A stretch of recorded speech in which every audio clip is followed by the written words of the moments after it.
Welcome back, dear viewers, and you're still on the breakfast show on Nile TV International. And as we said, that our main topics for today is be empowering the youth, and the young people are the asset and the wealth of our the world, and the ones are capable of making the real change to the society.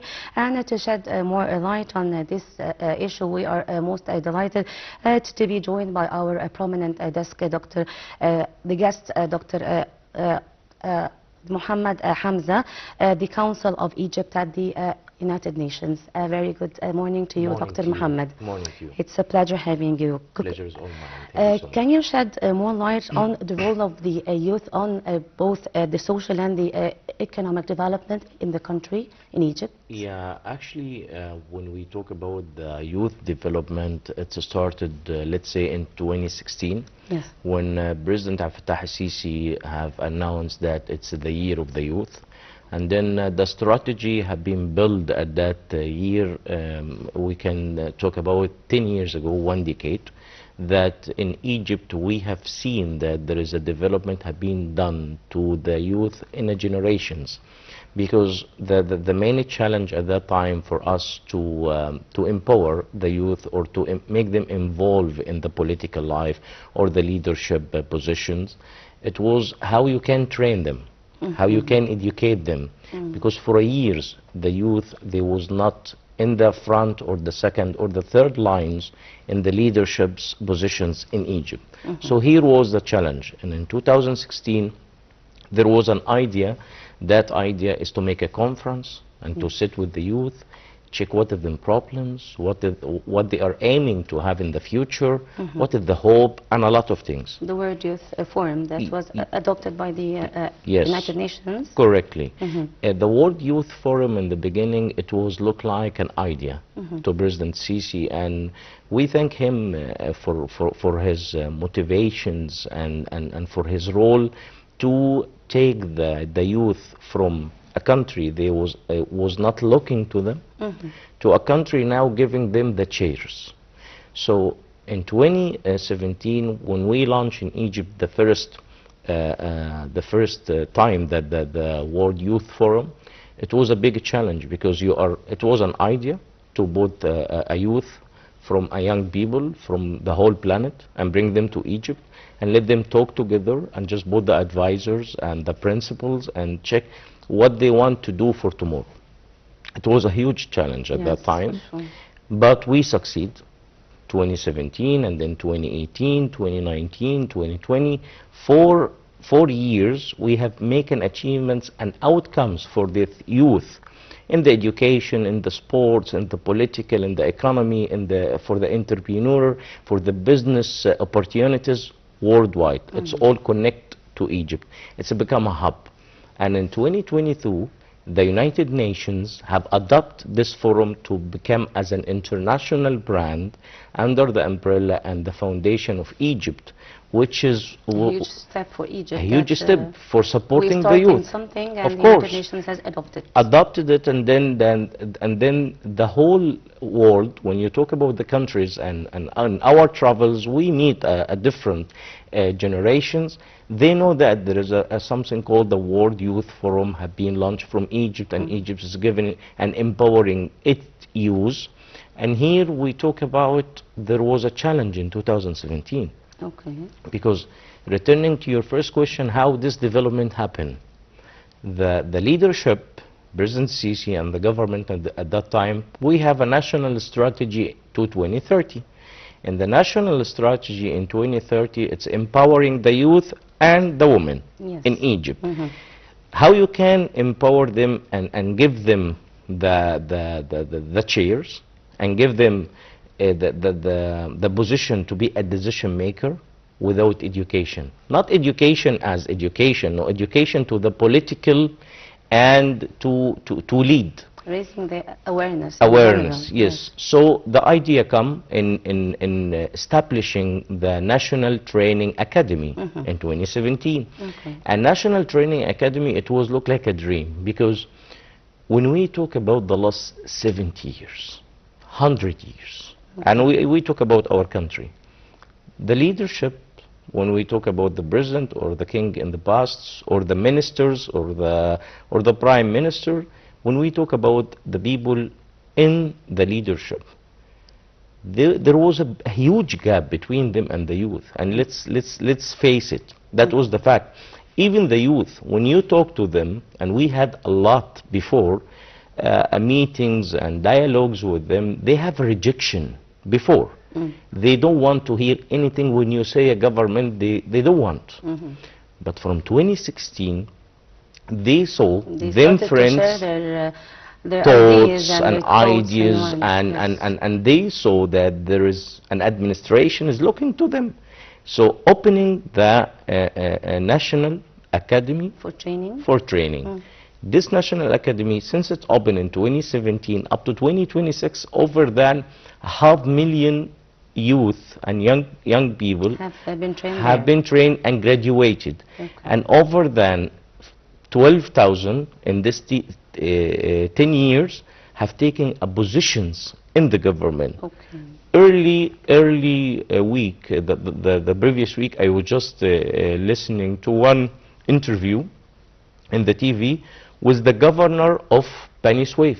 Okay. Governor of Bani Suef, he was a doctor, and then he attended the National Academy for training, and then he first attended the presidential learning program, one, and then he attended other program for supporting the decisions when it's come to the leaderships. And after graduation, he had been appointed as a vice governor of Bani Suef in the age of 31. Okay, and in 34, he became the governor of Bani Suef. And they called him at that time that he was the youngest governor that has been have been appointed in Egypt. And this is just to see this now in the parliament. How many youth and young people that they are already in the parliament? How many youth now as a vice and assistants of a governors, of a ministers? Yes. We already saw this we saw in the parliament one senator, she is 25 years old. Okay. We are talking about a country, it's an old country. This was not happening before. Yes, sure. But why this happened? It happened because you educate those youth and you look to these young people and you give them the opportunities and you trusted them.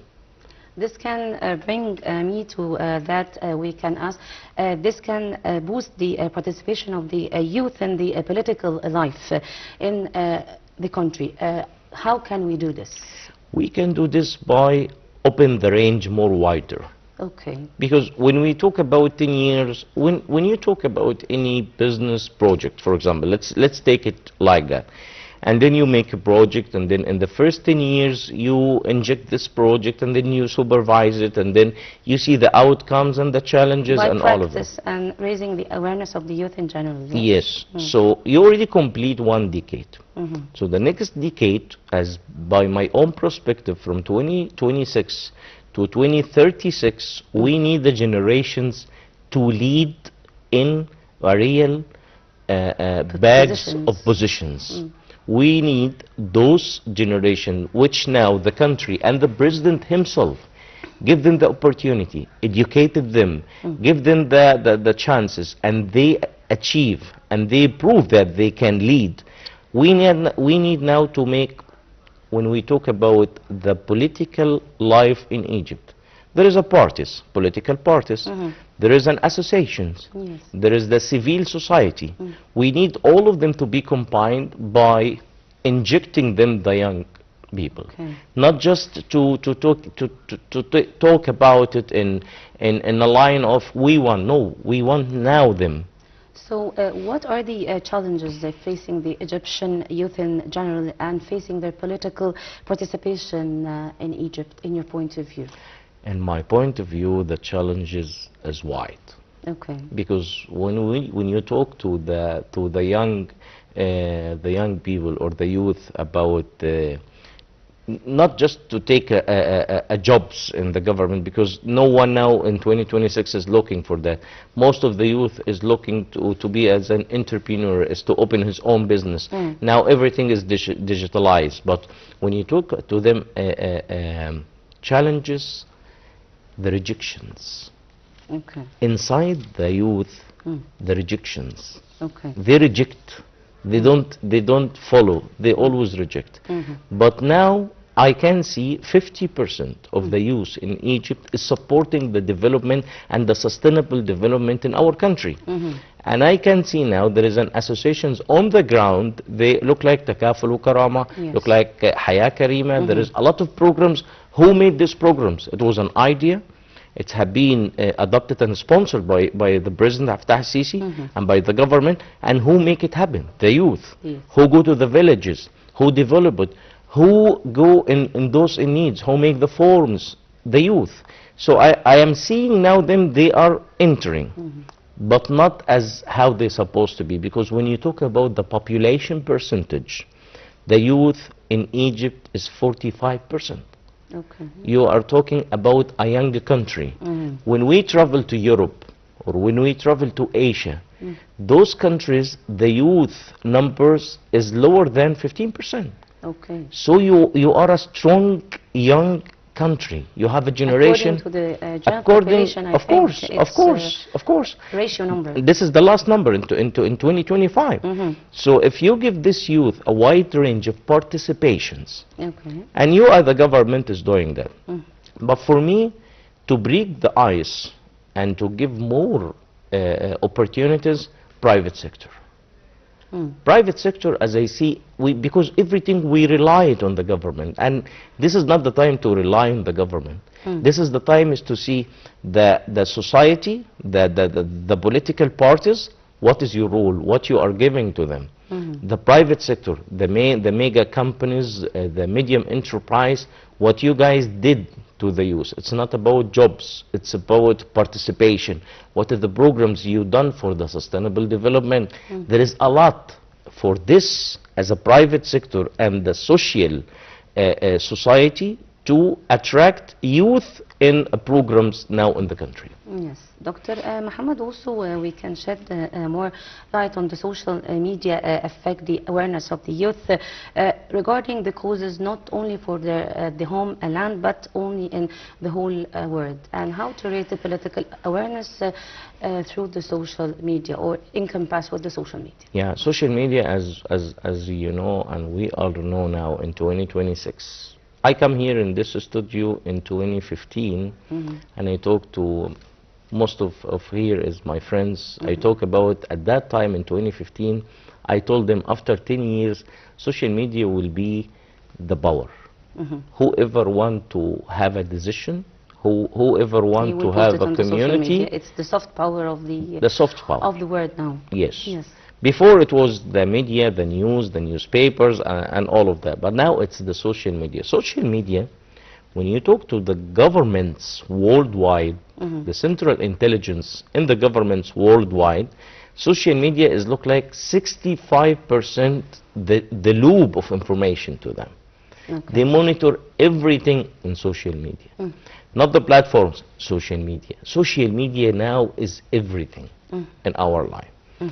The government, what have done? The government here in Egypt have supported the social media development in the right path. Why? Because the last 15 years, we find out that there is a people that in a sudden, in a day and night, that they already have a followers over them 5 million persons. Yes. And those people, they are not educated well. They don't have the right experience. They cannot share you a value type of information that you can follow, and then But suddenly they can affect the society. they already youth affected. especially, yes. Then suddenly in the last 3 years we find there is a gap in our society, that there is a young people and youth is following those, as you call them, as a bloggers. Yes. So what happened if you're Influencers. And influencers? They really influence on the society. In there is good, there is bad, but when we talk about the bad influence, it was too There are much. more, yes. And here when you look to the government, and I wanted to send an appreciation to our president and to the government now, because the government now is an awake government. Also here 10 years ago, what I said Egypt is a sleeping giant.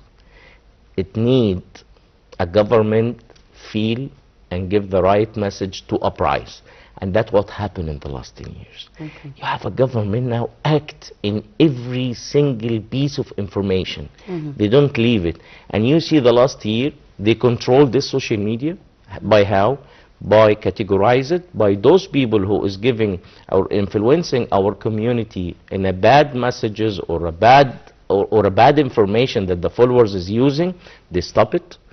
They encourage those who is educated. They're good influencers, yes. And I wanted to tell you one thing. The executive director of the National Training Academy, he was one of the, he is a doctor, and he is one of the decent professional professors and executive director, but he was an influencer. Okay. And he had a huge number of followers, but he was giving them advices and how with the motivation, useful information and useful right of uprising your dreams and your hope for a better future. So this is exactly what you want now at the country.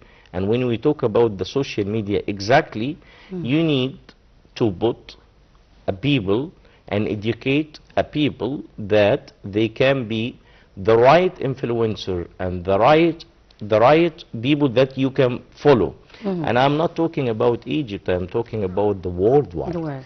Because when you talk about the world, you can see this everywhere, but you will not see as how you see it in the Middle East. Because in the Middle East, we are always 4 steps back what's happening abroad. But when we travel abroad and when we go in a forums or a conferences abroad, and we see that we are okay, and we are doing very good in our country. There is a country that is not doing even 10% development and sustainable development as what happened in Egypt. So to empower and develop the social media channels for the youth, you need to have a supervision in that. Not anyone will hold his cell phone. We will let him give a messages. It can be destroy the community. Yes. So the social media can affect the political participation of the youth in general. Yes. Of course, 100%. Okay. Can you tell me more about the assessment of the efforts exerted by the state to empower the youth and help them to lead more positions in the country and to be decision makers? Of course. After 2017, after the academy had been launched, and then these programs that there was generations and there was a lot of numbers of youth have come inside the academy and graduated, and then they took positions. Positions like what? We didn't see in our parliament senators, young senators. We didn't see for a years or a decades that. We just saw it this year. We saw it in the Senate this elections. year and 2022. Because in 2022, the participation of the youth, it was 13%. But this year, it's over than 35%. Okay. And not just that, because when you talk about the parliament because we have 2 parliament, there is a committees inside. There is a heads of the committees from the youth. Yes. You know, when you talk about committee, because a parliament of the people, the parliament of the people, this is where the voice of the people. When you put a young people or you put a youth in this place, this is exactly the answer of your question. When you talk now, as I mentioned, that this governor of Bani Suef or the vice governors to 13 governor position in Egypt now in 2024 and 2025. Not just that, ministers. We have 9 ministers, the vice minister, the assistant of the minister, the chief director of some of the committees in the ministries. They are the age from 25 to 35 years old, and this didn't happen in our country. For a decades that we didn't see that a director in the ministry that has is a 35. It happened. Done. It happened because you put the structure, you inject the development in the right path. And I will always remember what President Sisi said a couple of years ago: listen to the youth Yes. and make them dreams come true. This is how you build the trust. This is a very good ending for our topic today. Dr. Mohammed Hamza Al-Husseini, the Council of Egypt at the United Nations. Thank you so much. My pleasure. It's a pleasure. Thank you so much, ladies and gentlemen. And a short break, and we'll be right back to continue the breakfast show on Al TV International.